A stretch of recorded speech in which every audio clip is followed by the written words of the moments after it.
Back to Hurricane Dorian now. The Category 2 storm is finally moving away from the Bahamas and conditions are starting to improve there.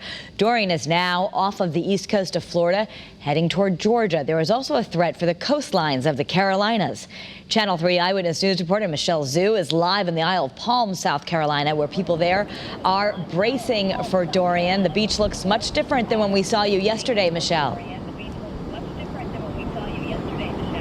Yes, it does. We've been tracking these conditions all morning long. We got here about 5 o'clock this morning and things have really picked up. The wind gusts are a lot stronger than they were hours ago and the water has risen significantly. You can see where those people are walking right now, but we were actually able to stand feet further in, but clearly the waves have come in a lot more since this morning, and you can see people are still out here and you can actually see things right now, but that wasn't the case maybe a couple hours ago. An intense storm surge really came quickly and went.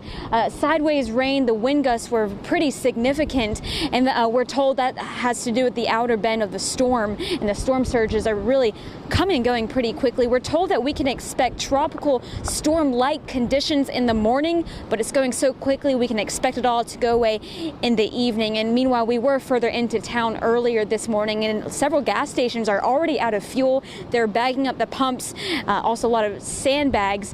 And so we've been chatting with locals here all morning long and into the afternoon, and some of them telling us that they're sticking around because they've been through this thing before.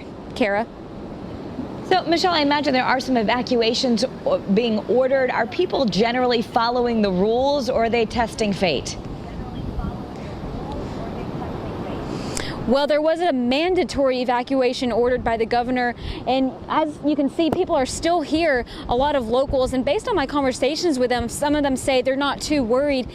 They are following local reports from local stations, and a lot of talks that the hurricane itself is staying out in the tropics, but these guys tell me that they have their bags packed just in case they need to head out, but a lot of these locals have been through this thing before, and they're really just waiting it out right now. Back to you. Alrighty, thank you, Michelle.